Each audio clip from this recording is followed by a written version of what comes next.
নমস্কার। মহাভারত পাঠের তৃতীয় পর্বে আজকে আমরা শুনতে চলেছি উতঙ্ক, পৌষ্য ও তক্ষকের কাহিনী। উপাধ্যায়ের আজ্ঞা নিয়ে বেদ গৃহস্থাশ্রমে প্রবেশ করলেন। তারও তিনটি শিষ্য হলো। তিনি শিষ্যদের বলতেন না যে এই কর্ম করো বা আমার শুশ্রূষা করো। গুরু গৃহবাসের দুঃখ তিনি জানতেন, সেজন্য শিষ্যদের কষ্ট দিতে চাইতেন না।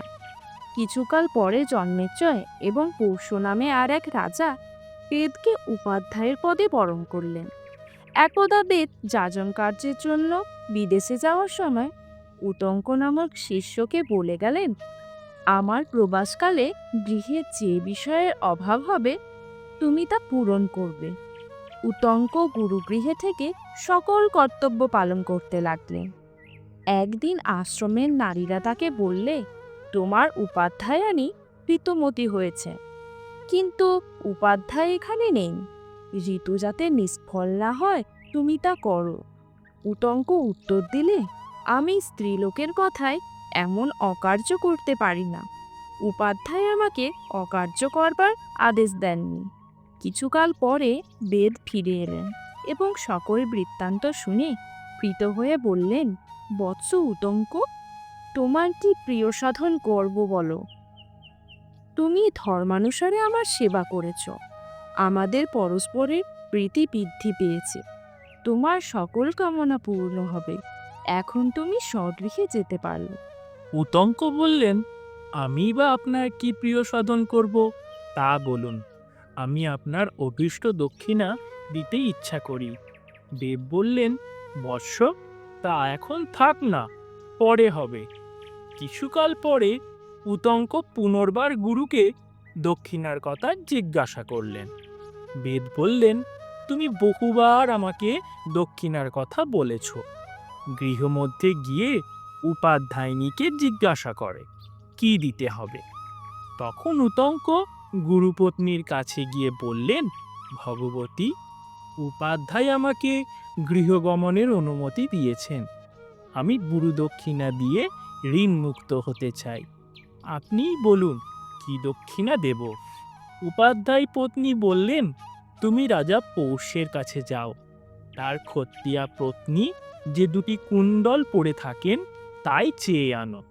4 দিন পরে পুণ্য ব্রত হবে, তাতে আমি ওই কুণ্ডলে শোভিত হয়ে ব্রাহ্মণদের পরিবেশন করতে ইচ্ছা করি। তুমি আমার এই অভীষ্ট পূর্ণ করো, তাতেই তোমার মঙ্গল হবে। কিন্তু যদি তুমি তা না করো তবে তোমার অনিষ্ট হবে। উতঙ্ক কুণ্ডল আনবার জন্য যাত্রা করলেন।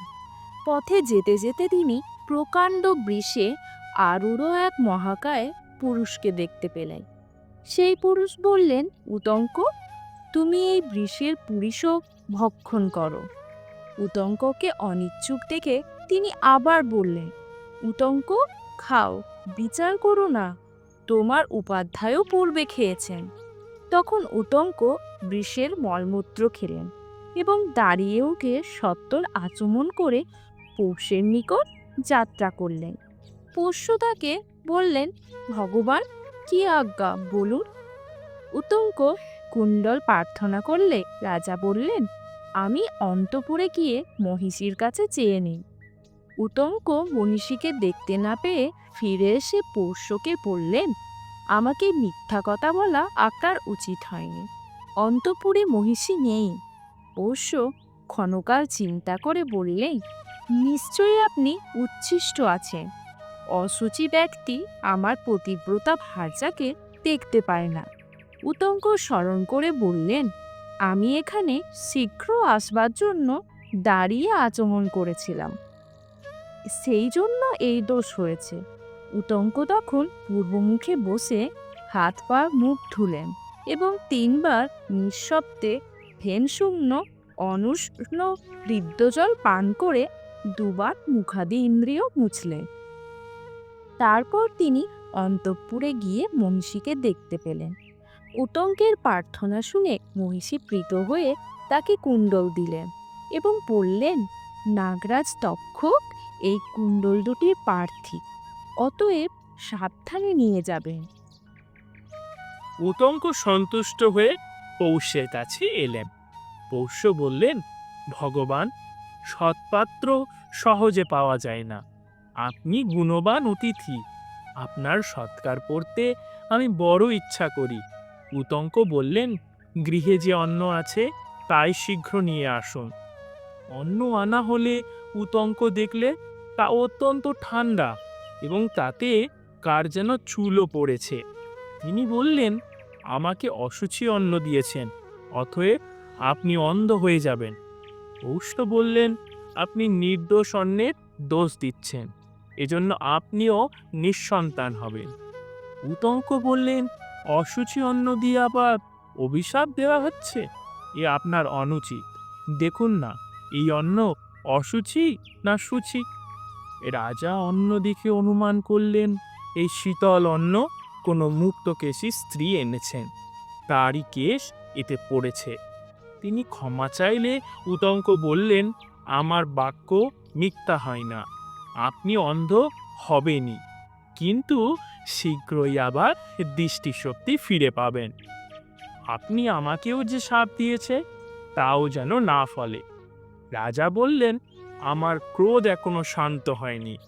ব্রাহ্মণের হৃদয় নবনীত তুল্য, কিন্তু বাক্য তীক্ষ্ণধার ক্ষুরো, কিন্তু ক্ষত্রিয়ের এর বিপরীত। আমি আপনার শাপ প্রত্যাহার করতে পারছি না, আপনি এখন চলে যান। উতঙ্ক বললেন, আপনিও অন্যের দোষ স্বীকার করেছেন, অতএব আপনার শাপও কিন্তু ফলবে না। এই বলে তিনি কুণ্ডল নিয়ে রাজপ্রাসাদ ছেড়ে চলে গেলেন। উতঙ্ক যেতে যেতে পথে এক নগ্ন খপনককে দেখতে পেলেন। সে মাঝে মাঝে অদৃশ্য হচ্ছে। তিনি কুণ্ডল দুটি ভূমিতে রেখে স্নানাদির জন্য জলাশয়ে গেলেন। সেই অবসরে খপনক কুণ্ডল নিয়ে পালিয়ে গেল। স্নান শেষ করে উতঙ্ক দৌড়ে গিয়ে খপনককে ধরে ফেললেন। সে তখনই তক্ষকের রূপ ধারণ করলে এবং সাহসা আবির্ভূত হয়ে এক গর্তে প্রবেশ করে নাগলোকে চলে গেল। উতঙ্ক সেই গর্ত দণ্ডকাষ্ঠ দিয়ে খুঁড়ে বড় করবার চেষ্টা করলেন। তাকে ক্লান্ত ও অকৃতকার্য দেখে ইন্দ্র তার বজ্রকে বললেন, যাও, ওই ব্রাহ্মণকে সাহায্য করো। বজ্র দণ্ডকাষ্ঠে অধিষ্ঠান করে গর্তটি বড় করে দিল। উতঙ্ক সেই গর্ত দিয়ে নাগলোকে গেলেন এবং নানাবিধ প্রসাদ, ধর্ম, ক্রিয়াস্থানাদি দেখতে পেলেন। কুণ্ডল ফিরে পাবার জন্য তিনি নাগগণের স্তব করতে লাগলেন। তারপর দেখলেন দুই স্ত্রী তাঁতে কাপড় বুনছে। তা কতক সুতো কালো, কতক সাদা। 6 কুমার দ্বাদশ অরযুক্ত একটি চক্র ঘোরাচ্ছে। একজন সুদর্শন পুরুষ এবং একটি অশ্ব সেখানে রয়েছে। উতঙ্ক সেই সকলেরও স্তব করলেন। সেই পুরুষ উতঙ্ককে বললেন, তোমার স্তবে প্রীত হয়েছি, কি অভীষ্ট সাধন করব বলো। উতঙ্ক বললেন, নাগগণ আমার বশীভূত হোক। পুরুষ বললেন, তুমি এই অশ্বের গুহাদেশে ফুৎকার দাও। উতঙ্ক ফুৎকার দিলে অশ্বের সমস্ত ইন্দ্রিয় দ্বার থেকে সধূম অগ্নিশিখা নির্গত হয়ে নাগলোকে ব্যাপ্ত হলো। তখন ভীত হয়ে তক্ষক তার বাসভবন থেকে বেরিয়ে এসে বললেন, এই নিন আপনার কুণ্ডল। কুণ্ডল পেয়ে উতঙ্ক ভাবলেন, আজ উপাধ্যায়নীর পুণ্যব্রত, আমি বহু দূরে এসে পড়েছি, কি করে তার ইচ্ছা পূর্ণ করব। সেই পুরুষ তাকে বললেন, তুমি এই অশ্বে আরূঢ় হয়ে যাও, ক্ষণ মধ্যে তোমার উপাধ্যায়ের গৃহে পৌঁছাবে। উপাধ্যায়নী স্নান করে কেশ সংস্কার করছিলেন। উতঙ্ক এলো না দেখে তাকে শাপ দেবার জন্য উপক্রম করছিলেন। এমন সময় উতঙ্ক এসে তাকে প্রণাম করে তার হাতে কুণ্ডল তুলে দিলেন। তারপর তিনি উপাধ্যায়ের কাছে গিয়ে পথের সকল বৃত্তান্ত জানালেন। উপাধ্যায় বললেন, তুমি যে স্ত্রী দুটিকে দেখেছিলে তারা হচ্ছেন ধাতা এবং বিধাতা। যে কৃষ্ণ এবং শ্বেতসূত্র দিয়ে বস্ত্র বয়ন করছিল তারা হলে দিন এবং রাত্রি। 6 কুমার হলো 6 ঋতু। চক্রটি হলো সাংবৎসর, আর তার দ্বাদশ অর হলো দ্বাদশ মাস। যে পুরুষকে তুমি দেখেছিলে তিনি হলেন স্বয়ং ইন্দ্র এবং অশ্বটি হলেন অগ্নি। তুমি যাওয়ার পথে যে বৃষ দেখেছিলে সে হলো ঐরাবর, আর তার আরোহী হলেন ইন্দ্র। তুমি যে পুরীশ বক্ষণ করেছ সেটা হলো অমৃত। নাগলোকে তোমার বিপদ হয়নি, কারণ ইন্দ্র আমার সখা। তার অনুগ্রহে তুমি কুণ্ডল আনতে পেরেছ। সৌম, তোমাকে অনুমতি দিচ্ছি, তুমি স্বগৃহে ফিরে যাও। তোমার মঙ্গল হোক। উতঙ্ক তক্ষকের উপর প্রতিশোধ নেবার সংকল্প করে হস্তিনাপুরে রাজা জন্মেজয়ের কাছে গেলেন। জন্মেজয় তখন তক্ষশিলা জয় করে ফিরে এসেছেন। মন্ত্রীরা তাকে ঘিরে আছেন।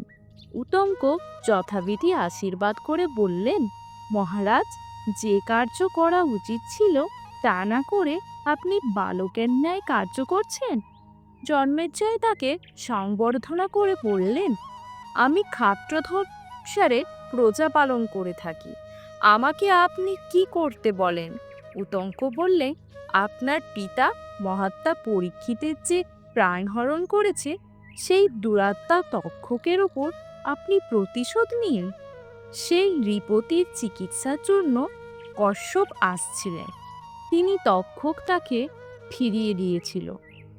আপনি শীঘ্র সর্পসত্রের অনুষ্ঠান করুন এবং জ্বলিত অগ্নিতে সেই পাপীকে আহুতি দিন। তাতে আপনার পিতার মৃত্যু প্রতিশোধ হবে। আমিও প্রীত হব, কারণ সেই দুরাত্মা আমার ভিন্ন করেছিল।